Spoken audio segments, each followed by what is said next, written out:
one person told me very clearly and straight to my face, like, where do you work? Oh, I'm like, oh, I'm over at this media brand. And she looked at me and she just said, like, you work for that piece of shit? I was just taken aback. I mean, just like, whoa, what? No, I'm important. I'm somebody. Like, I work for a successful brand and company. And to realize that, no, in fact, I was really working for a brand that needed a lot of help. Hey, welcome to the Delivering Value podcast. I am your host, Andrew Kaplan. And in this show, I chat with people who work in growth about their careers and the toughest moments along the way. My guest today is Collin Crowell. Collin is the head of growth at Kameleoon, which is an experimentation platform where he leads go-to-market for all of North America. Collin and I chatted about his career, his journey, the toughest feedback that he received along the way, and how he thinks about career growth as a VP. We covered a ton of ground. Let's jump right in. So where I figured we could start is, what I like to do in these is to kind of tell the story of the person and their career journey, and then obviously mix in a few bumps and bruises along the way. So can we go back? Like, can you tell us where you grew up and what your childhood was like? Where are you from? Oh, wow. All right. So originally from New Orleans. I was born there, but then I'd say maybe 2 months later, my family moves us over on our way to California. They stop off in a little town in Colorado. And my dad just loved the climbing scene in Colorado, and they never made it to California. And I ended up growing up in Colorado for I want to say 8 or 9 years. And then we moved back down to Louisiana. I spent my high school and my formative years, I guess, in Louisiana. And then I always wanted to go back to the mountains in Colorado. And that's how I ended up at school in Boulder, University of Colorado there. And do you climb yourself? No, but the mountains are always part of my life. I'm based now outside of Whistler here in British Columbia. And so I don't feel comfortable unless I'm by the sea or the mountains. And here in British Columbia, we're blessed to have both. So having Colorado in my life, it's always made me a big skier, mountain biker, outdoor enthusiast. I've been to Whistler twice. As a side note, I've been out to Colorado and to Utah. I come from a skier. I'm a snowboarder, but I come from a ski family. That's the pinnacle, man. That place is incredible. I can only imagine what it's like to live there. How many days a year do you ski? On average, it's a little over 30 for sure. Unbelievable. Yeah. And, I have 2 little kids. They're 11 and they're 9. And the other day, it was really funny to hear my 11-year-old say, Dad, I need my skis waxed and tuned up. And I remember thinking I wasn't until 35, 40 years old before I sort of hey, I wonder if I should go get my skis all worked on. So to have an 11-year-old come to you and be like, hey, this ski is not sharp enough, for my skiing, is a nice treat. That's awesome. And if we could go back in time, what would your friends from Louisiana say about the high school version of you? How would they describe you?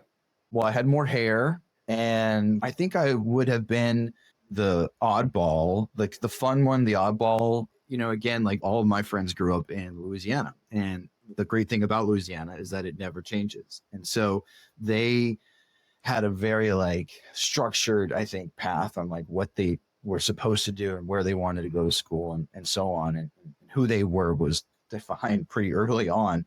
And then all of a sudden comes this kid from, sure, I was born in New Orleans, but really was this guy from Colorado and had to learn how to say, no, sir, yes, ma'am. And so I think they would look back on me and say he was always a bit of a maverick, always did things differently, didn't play football, but would have gone mountain biking. And who the hell goes mountain biking in Louisiana? And so how does your professional career start? So how do you go from this mountain biking version of yourself to starting a career in the tech world? Well, I never intended, I think the earliest places, so when I graduated from university, I always wanted to go live overseas, and I had studied international relations at school. And so I was let me go check out what's happening in Russia. But then, and this is back in 2000. And even then it was hard to get a visa to Russia. And it was certainly not the Russia we know today. And given how hard it was to get a visa, I was this is too much. I want to go, let's check out China.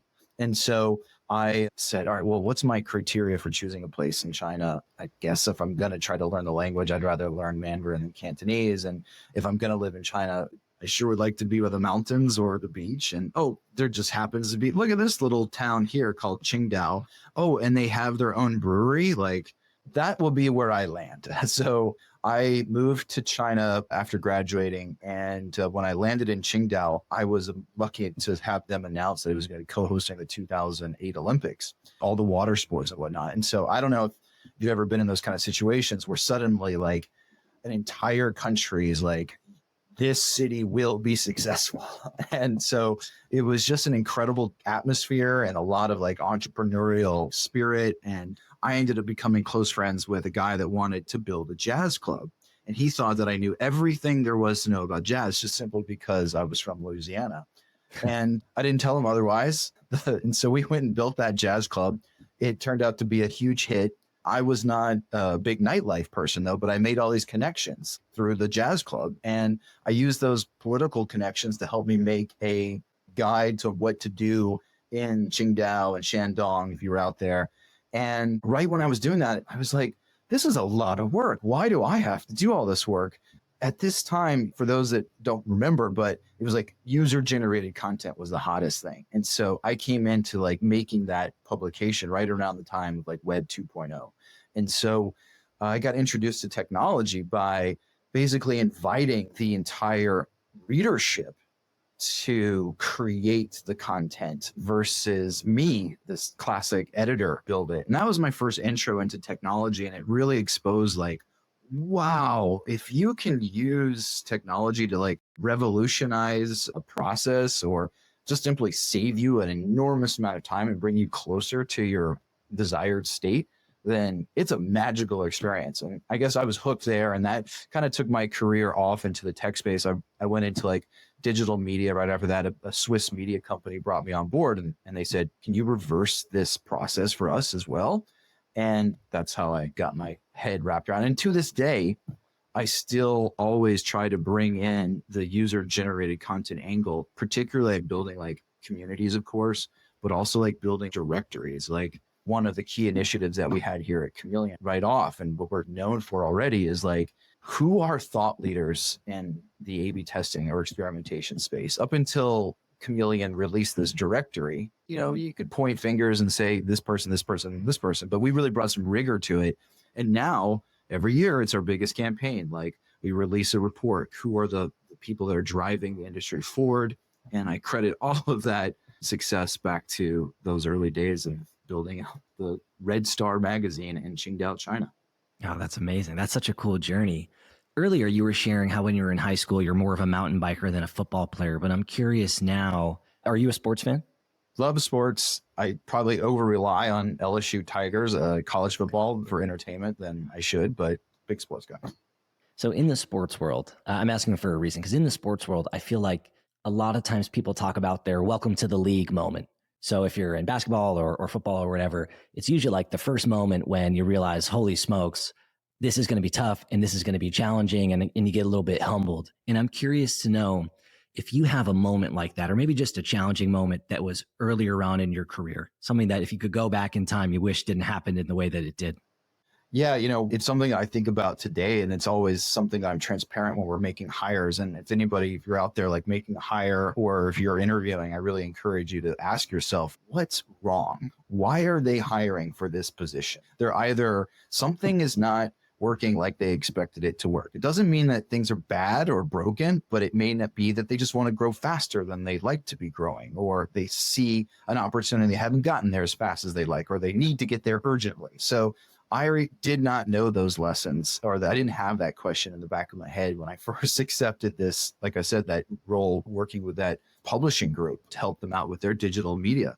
And I remember thinking I was somebody when I got poached by them and Aqua hired and all this jazz. And I'll never forget moving to Beijing and being announced as this important person for this company and taking over like these new titles that were, well, I thought at the time, well received, and like going off into the market and talking to people. And then one person told me very clearly and straight to my face, like, where do you work? Oh, I'm like, oh, I'm over at this media brand. And she looked at me and she just said, like, you work for that piece of shit? I was just taken aback. I mean, just like, whoa, what? No, I'm important. I'm somebody. Like, I work for a successful brand and company. And to realize that, no, in fact, I was really working for a brand that needed a lot of help was a humbling moment for me. And I remember going back, like having to I wrote myself a letter. You can give up. Like, what have I bitten off here? Or you can roll up your sleeves and prove them wrong. And I'm happy to say that I really proved myself and proved them, I guess, wrong. But nevertheless, it was a tough blow to my ego and to who I thought I was going to be and how easy it was going to be when I accepted the offer. And how long into your journey at this company did this thing happen?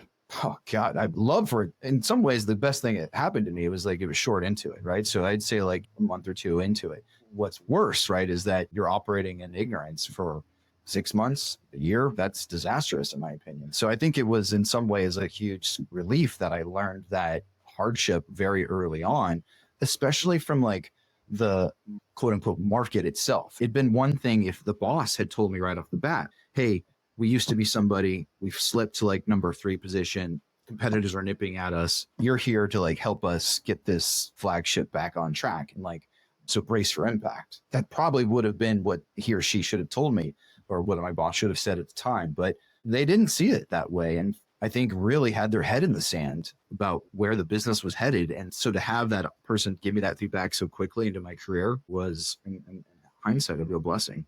And so I just want to contextualize it. So where did this happen? Are you in the community? Are you walking on the street? Are you in a restaurant or something? How did you cross paths with this person? Oh, I am a young man. I am successful. I have made this successful jazz club. I am look at me. I've used user-generated content. I've adopted the latest techniques in Web 2.0 to create this digital-first publishing empire is a bit too much.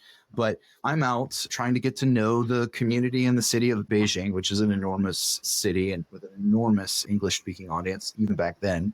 And yeah, I think I was out with friends, seeing a show at a bar and trying to meet different people. And it's talking to a random person, and just imagine this random person that's part of your peer group and your constituency. You want this person to use your product, and they turn around and tell you your product is garbage. How can you even look at me and say those words that you work for that company? This episode is presented by AppQs. If you work in product-led growth, you know how important activating and engaging new accounts is. Turning new accounts into active users is critical to your success in a PLG environment, and typically why activated accounts is a North Star metric for growth teams. It's why my team spent years focused on improving our new user onboarding experience during my time at Wistia and at Postscript, and that's why I'm so excited that AppQs is sponsoring the show. They're just as passionate about helping product-led companies fix their onboarding and their retention as I am. They're the leading product onboarding and adoption platform for web and mobile apps, and they've helped over 1,500 SaaS orgs create exceptional onboarding experiences that convert new users into power users and brand advocates. So if you're looking for help activating more new accounts, head to appqs.com/value. They have a free new user onboarding audit, which is done by Ramli John. He literally wrote the book on new user onboarding, and he's a close personal friend of mine. For help, head to appqs.com/value. At an age when your identity is so tied to your employer and your employer's success sometimes, I remember that point in my career. I think, I worked at HubSpot early on. I used to wear the HubSpot sweatshirt around. I used to like it when people would know HubSpot, and I sort of felt like an important person in the world because I was the teeniest cog in the machine that was growing quickly. So I could only imagine what goes through your head when you sort of get scoffed at by this person that you thought might be impressed, right? So what runs through your head then? What feelings went through you when that happened? Yeah, I mean, like I said, I'm humbled, right? I think, for me, it really kind of blindsided me, and I really had to go back and digest. It took me time. It really knocked me back. And so I want to say right away, this is not oh, I recovered and we went out later that night and she's a friend today. No, it was, wow, you just walloped me. And I had probably, I think for me personally, it really helped to go through a cathartic process of writing down my feelings. Even that evening, I think it was that day that I went back and just whoa, that took me for a wild ride. And like I said, I think I lost the letter somehow, or the note that I wrote to myself, but it really had a fork in the end of it. you can go back to what you know, or you can prove her wrong. And what are you going to do? And that motivated me, it healed me. And I think I was able to have a bit more confidence to show up at work the next day. But when I showed back up at work, it was more of like, oh, wow, this is the magnitude of what I've gotten myself into has changed. I need to be really bold here about waking up the leadership to like what's going on here. Like they were relying on a lot of like easy money at the time and selling certain products very quickly and easily. And so I don't think they noticed that the foundations were liquefying underneath them.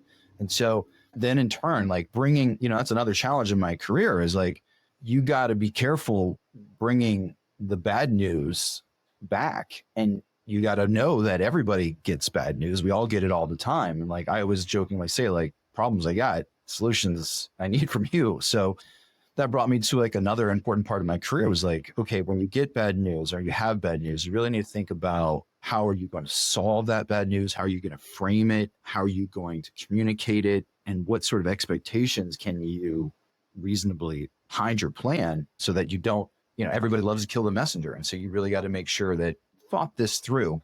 And so did I do any of those things? No, I didn't. Yeah, I was just going to ask, what did you do with this? Did you go tell the bosses? Did you package it up into a shit sandwich or did you just shoot it to him straight or did you just zip it and keep it moving? No, I think I did all of those things badly. So probably was a little too flippant with speaking to senior leadership, not in like a disrespectful way, but like maybe, again, preparing them for the intelligence that I had begun to discover, which is that the brand perception of the product was miserable. And then also not coming up with like, even just the communication to say like, hey, I've got this intelligence back. I want to work on a plan to like remediate it. And I'll get back to you in X blah, blah, blah days or weeks or whatever the hell. I didn't do any of that. Instead, I kind of said, we got a lot of work to do and, I'm going to go do it. And then I went around. And again, I don't think I was like kicking ass and taking names. I think I thought I was, or at least I thought I was doing, important work. But the reason why I was doing it with urgency and the reason why I was prepared to like make so many aggressive changes wasn't clear to the other stakeholders and the senior leaders. And I think that set me up for that next fall, which is, hey, you got to get buy-in before you go ripping up things. Yeah, it's an interesting lesson.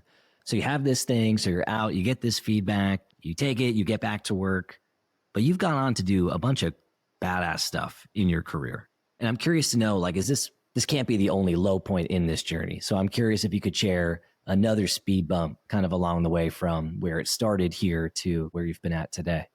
Yeah, I think another thing that is challenging for us all, or at least for me, was knowing when you've lost or knowing when you shouldn't even get into the game. I think I had a track record of turning around some difficult situations into like success. And that gave me this feeling that I can solve anything or I can do anything. I'm simplifying a bit, but I think when I got offered a chance to help create a joint venture with these two large experimentation agencies, on paper, it looked really good. But when I started to look at some of the expectations by the guys that signed the checks, I could see how much misalignment there was and how many incentives there were for the whole thing to not work. And rather than like confront them with maturity now, like I think I over relied on like, okay, well, if I can create more value over here, then it will offset these disincentives over here. And that will solve this misalignment.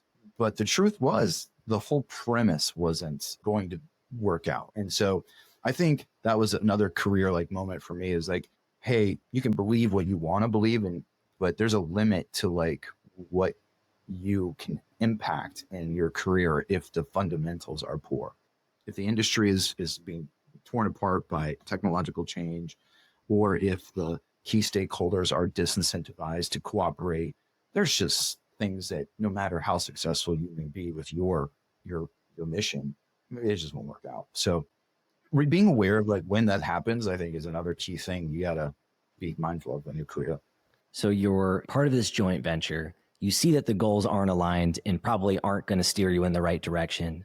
And you kind of have a fork in the road, right? So one way on the fork is, hey, I could go let everybody know. I could get everybody in a room, surface what I see through debate or putting our heads together or whatever it is, see if we can realign and get back to work. But that has some pros and cons. Or you can do this other thing, which is, hey, I can just try to outrun in this other direction and see by brute force if I can pull everybody in that direction and have it work out.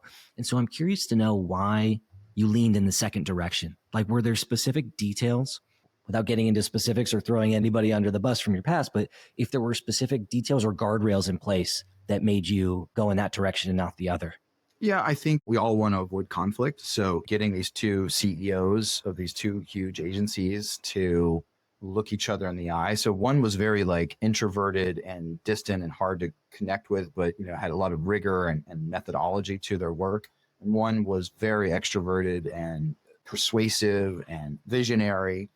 And, I was playing broker between the two of them. And I should have, in hindsight, I should have walked and said, like, listen, one of you is not sharing anything with me, and the other is sharing with me that's hyper aggressive vision, inspirational to where they want to go. And I don't think that you're aligned. And rather than like really lean into that and get them to see alignment so that way that I could go be effective for them, I think I took the easy way, which is like, all right, I won't engage with you so much. I will engage with you.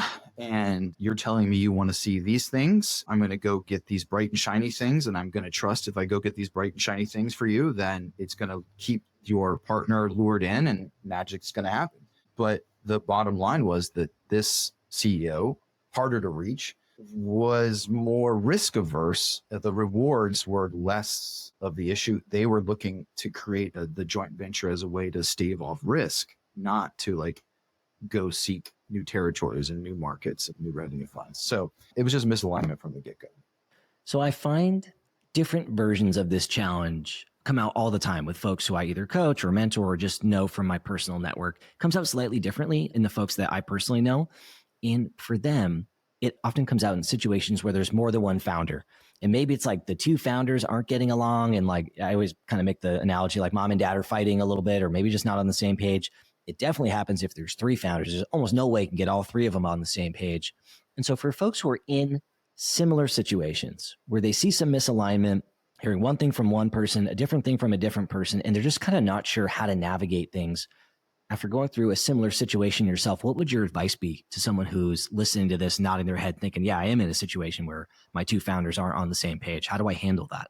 Yeah, I think the easiest way to do it, and if I could go back in time, would be to like get their participation, like borrow an hour of their time and agree on a vision doc or mission statement. What is it that we want to do? Have them participate in the creation of this constitution or this charter, so to speak. It can be something that big as like, what's this company supposed to do? Or it could even be like, what is the purpose of this job? Or what is the purpose of this practice, right? So it doesn't have to be so big, but I think the key thing that I would always go back and tell myself that I would have done better is to have them join in the correction and or the creation of that document so that they could see for themselves how far apart they were. And I don't think I did that. In fact, I basically, like I said, I just catered to one interest and assumed that they were on the same page just because of the silence of the other partner. How senior does someone need to be to have that conversation with their superiors?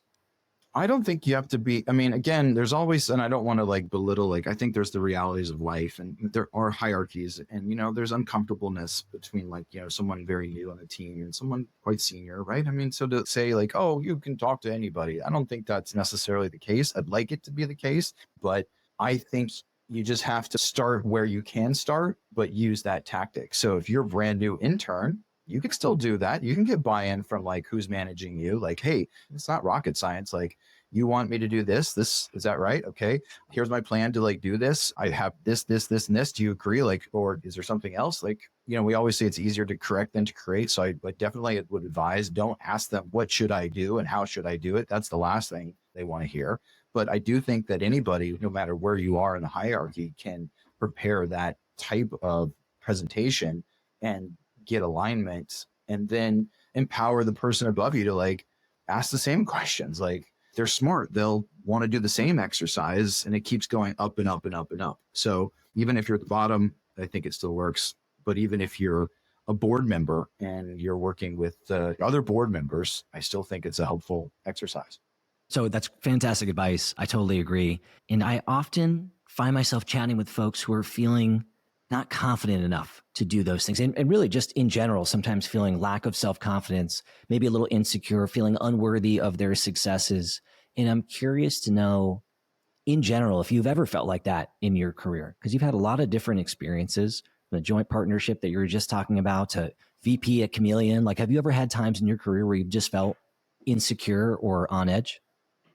Yeah, of course. And even when you feel like you've got that document solidified, it's another whole matter to go off and execute it. And then while you're in the midst of that execution, you're going to see reality punch you in the face. And meanwhile, all of your peers and your competitors are advertising how successful they are. Like, you know, we have FOMO, my LinkedIn feed. I have to be really careful psychologically about how I look at LinkedIn, because how I feel like, oh man, am I underperforming? Am I as good as I need to be? How come I don't have a 50-page report about X, Y, and Z? Is that what I should be doing? A report just because it's on my feed?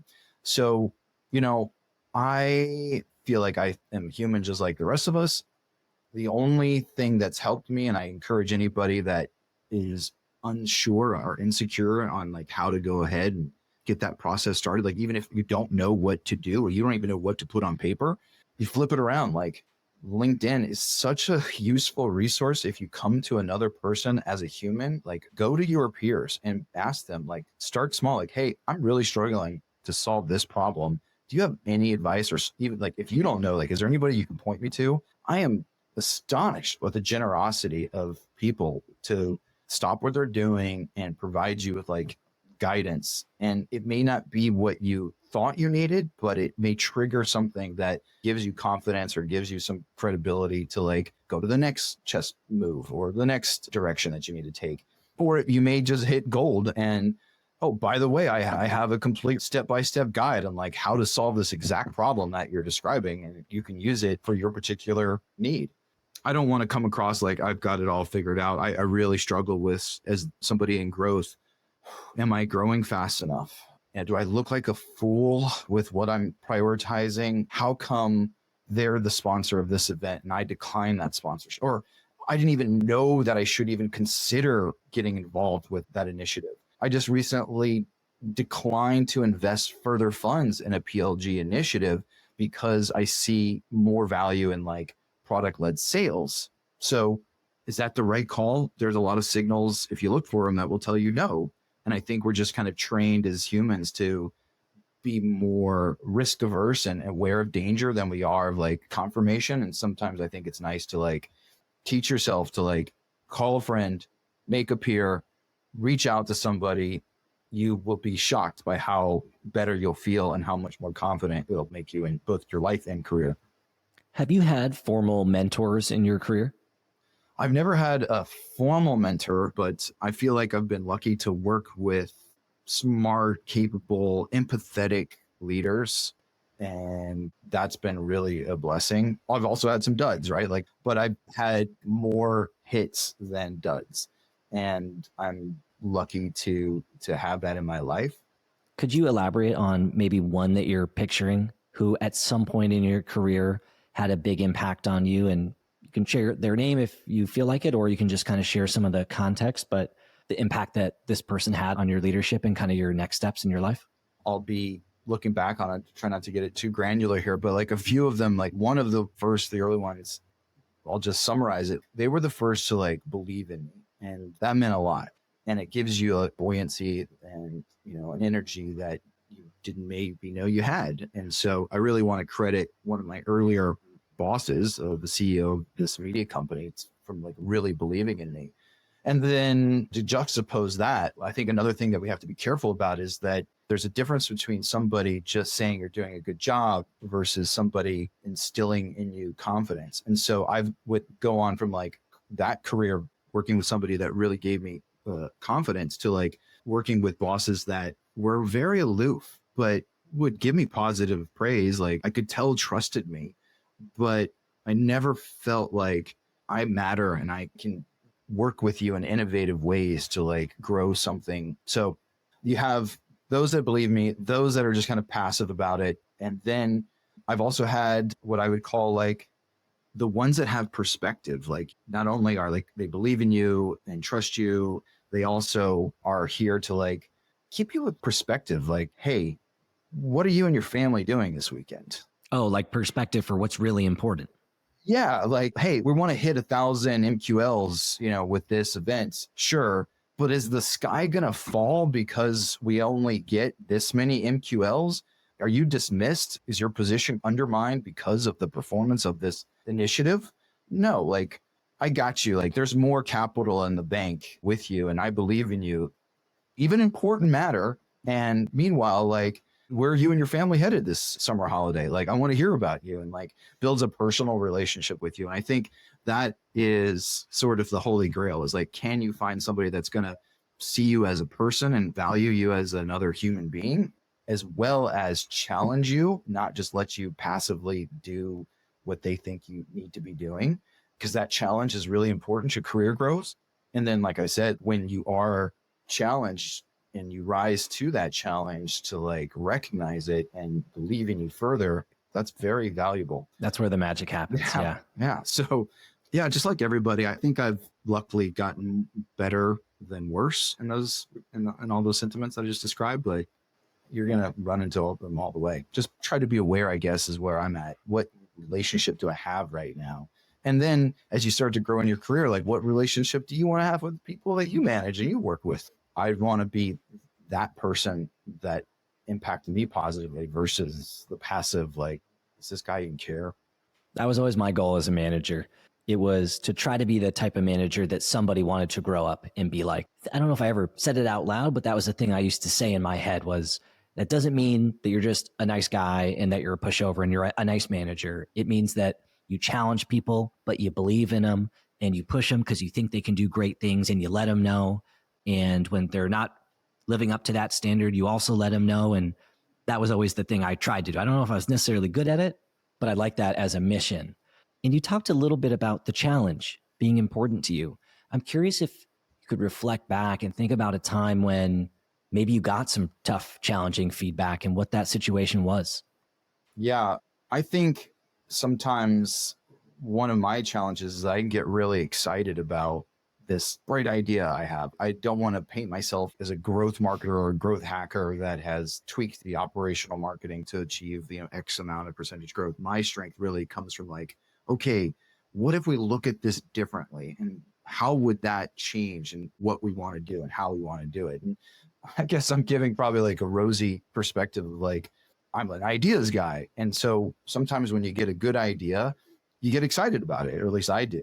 And so I've gotten feedback in the past, and even with like the good boss, I'm really, shout out to Jean Rene, who's my current boss. He's really good to like recognize that it's a really interesting idea, but he'll often also point out like, you can't let this exciting new idea suck the oxygen out of the room. Like you have to like let it pass through you, give it some space to like digest and fuel, and then you'll see how much it fits into, do you want to disrupt an existing campaign or an existing project that you're working on and insert this instead? Or does this really need to be something that we prioritize? So I've gotten feedback where, hey, slow down. To me, that's been, what do you mean slow down? This is the best idea ever. Like, how can you slow it down? Just gold. And so having to like really hear that you may be too feverish about your ideas can be challenging. I think that was hard for me. And so now I really have, when I have I think a good idea, I really need to like let it breathe, let it find its spot.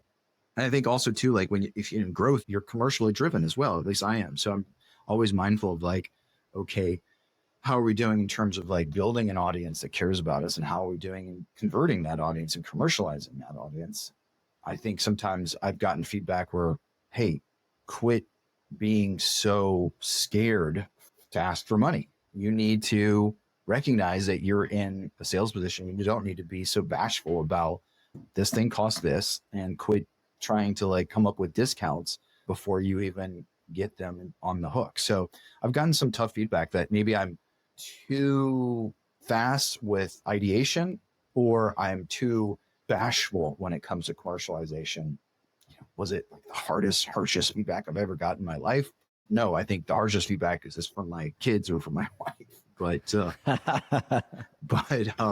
from from your professional perspective, like it stings to realize, I don't know what I'm doing, and it sounds like I'm doing it the wrong way here, and I need to like take stock. What does it mean to tell somebody to slow down? Like, what does that actually mean? I feel like it's the feedback. It's like, be more strategic. Well, what do you actually do? Like, what are the steps to do that? Somebody gets the feedback, slow down. What's underneath that, do you think? I think slow down is they see that maybe your work is not having impact. So they either feel that you haven't executed something that you said you were going to execute, or it's executed and it's not yet delivered, or it isn't going to ever deliver what you think it's going to do. And so I think there's just a real misalignment between like what they think you should be working on and what you're actually working on and what results are coming back from that. I think a lot of young people, or some people that may struggle with like prioritization, they mistake like doing a lot of things or doing something new and sexy as valuable. And doing a lot of things and doing something new is not necessarily valuable. And I think when someone tells you like, slow down, be more strategic, they're saying, I'm not seeing a return on investment from the existing work. Help me understand that first before we move on to like new or other or additional things. It's kind of what I was thinking too. I feel like slow down is really like bring me along. It's like manage up better, communicate up better what you're thinking and why you're thinking it. And yeah, prioritization I think is part of it. And communication is kind of what I had in my mind. With the benefit of a little time and space, do you agree with that? Like when you put yourself on the other side of that feedback conversation, do you now agree? I do. And I think that's why you need to find people that you trust and as leaders to tell you that. And because when they give you that feedback, you need to push back against it is not helpful. So you really need to be like humble and willing to learn. I would say in hindsight, to get back to what I was saying earlier, whenever you get a good idea, slow down, like yourself, mull it over, stress test it, challenge, like why should it be vocalized at your next huddle? Is that the right moment? Really put a constructive criticism behind that idea, and then make sure you really have a plan to communicate why is it important, why is it important now, and why should the people that you're talking to care. And if you can't easily rattle off those answers, then guess what? Slow down. Does that same feedback apply on the budgeting side of things? Because I often talk to folks that either ask for the world and get denied and they're frustrated and they don't know why, or they never ask for anything and they could have a larger impact. And I feel like part of that is culturally at different companies, they sort of want different things from employees. But I'm wondering if that feedback is similar. If really to get the budget, you need to let people know what it is, why you think it'll work, and what the impact will be. Like, do you feel like that feedback applies to both of the things that you mentioned? Yeah, I mean, I think budget is such a fantastic way to like validate whether or not this thing really, A, is it good idea, and B, do other people believe that are going to be paying for it believe it's a good idea. And so I think budget is just basically a much harsher test of your idea. And so I think it's an excellent time. What bothers me is like you're in that situation and like why do you have to wait until like October to have that conversation? Like in October, if that's your way your company is run, then you want to have like everyone's on board. Everyone can't wait to sign that budget or get behind that budget because there's been so much like buy-in, like, wow, this is a really good initiative and we can't wait to get behind it. But again, not all companies are the same. If you could go back in time, what is a skill that you wished you worked on earlier in your career that would have been helpful and why? Looking back on it, I think it's funny that I've done so much work with like building up brands. And the one brand that I always feel like you need to focus on above all is your own personal brand. And so I don't think if I could go back in time, I really am impressed by folks. And I'm not trying to like highlight, pundits on the side that are just tossing, like they're really good at just throwing like posts into your LinkedIn feed. There may be a place for that. I don't want to say there isn't, but looking back, I would say really make sure that you cultivate and craft a personal brand story. And I wish I had done that because it would have helped it every instance where I've seen somebody that has built a strong personal brand, it has magnified their career potential. And even in my work today, I'm always looking for, I hate to say it, like influencers or thought leaders, subject matter experts. And guess what? All that is just somebody that's done a very good job helping you easily and quickly understand what they think about and what they're focused on. And so if I could go back in time, that would be something that I'd really double down on, is like, hey, what does Collin stand for? And if you were to invite him, why would you? What's his specialty? What's his superpower? Because it just pays huge dividends. And it's not too late I tell myself I'm going to do that, because the evidence of its effect continues to grow for me. So I really want to get behind that more. And I was curious to know the answers that you would hope someone would give when they said, hey, what is he about and what is he known for? So like if you built a great personal brand in whatever way you want to think about it, how would they answer that question? Yeah, I think, again, what I want to be known for, and again, you're hearing it here first, is I think I bring that great left brain, right brain approach to like a problem. So I can do a really good job of looking at a problem through the technical lens, the technology that's required, the personalities that would have to be involved from that perspective, while at the same time keeping the strategic business corporate side of things very clearly in mind. So if I could build my brand, it would be like, wow, you can bring in this guy to help you. Let's take Kameleoon, where I'm currently leading growth at now. Kameleoon is in the experimentation industry, and experimentation is this incredible practice, but unfortunately too many people that use experimentation struggle to get it bought in at a higher level. They kind of wonk out too much. And so I use experimentation as a great analogy to say, like, listen, if you were to position your work more as customer intelligence or data driven competitor intelligence, you'd be able to like get a seat at this table and have more impact for your work than otherwise. And I kind of like that narrative, and I like to apply that to myself, which is like, hey, you should be really good at communicating why this seemingly technical thing has such a valuable impact on the company's strategic bottom line. And what are your goals at this stage of your career, if you have them, right? So VP at Kameleoon, leading growth, you've had a bunch of cool experiences in the past. What's the next checkpoint for you? What does career growth mean to you at this point? Yeah, for me, it's less about my career growth and more about the team's career growth. I know that's so cliche to say it, but like, if you want to go faster, go alone. If you want to go far, go together. And I really believe that's where I'm at. And so for me, the next milestone in my career is building up a successful team for Kameleoon to expand its market share here in North America. So I would love to see the team be successful, which means them feeling like their work has impact, them feeling like they can hire the people that they feel like will help execute the work they want to do in addition to their own. So for me, it's moving beyond like rolling my sleeves up and writing the copy for the landing page and more in like, okay, let's bring in some resources to help us with customer success. Let's bring in resources to support our solutions engineers. Let's bring in resources to like help partnerships. And so that's for me where I'd like to see my career grow, is like expanding our team, which of course is proportional to the business success that we have. And so if I could say that I helped grow Kameleoon into a successful experimentation company for North America beyond where we're at today, I would feel pretty comfortable with my career. I really like the space and I want to see that team succeed. Hell yeah. Thank you for coming on and sharing some of your journey and your stories and your thoughts and a couple of the speed bumps too. For folks who are listening that are just curious to engage with you or maybe want to learn a little bit more about what you are up to, where should we send them? Well, two places. One, I'd always, like I said on the podcast, come to me or let me know if you want me to introduce you to anybody that you think could be helpful. So find me on LinkedIn, Collin Crowell. You'll probably see my information in the description here. It's 2 L's in Collin, for example. So would love to hear from anybody on LinkedIn.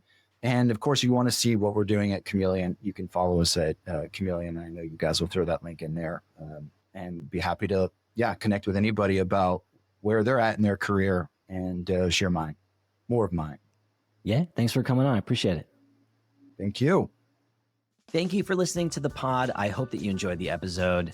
If you did, the biggest gift that you could give me as a small business owner and as a content creator would be a review. You know the game. You can go on to Apple Podcasts. You can go on Spotify. Leave a review. That would help me service this content to other folks who are like you. Obviously, you should subscribe to the content if you really dug it. And if there's feedback that you have for me, folks you think I should chat with, stuff that you wish I would gloss over faster, whatever it is, I'm all ears. I work in growth. You're not going to hurt my feelings. I try to collect feedback and iterate quickly. You can reach out to me on LinkedIn at Andrew Kaplan or on Twitter at @akaplan. Otherwise, hope you enjoyed the episode, and I'll see you next show.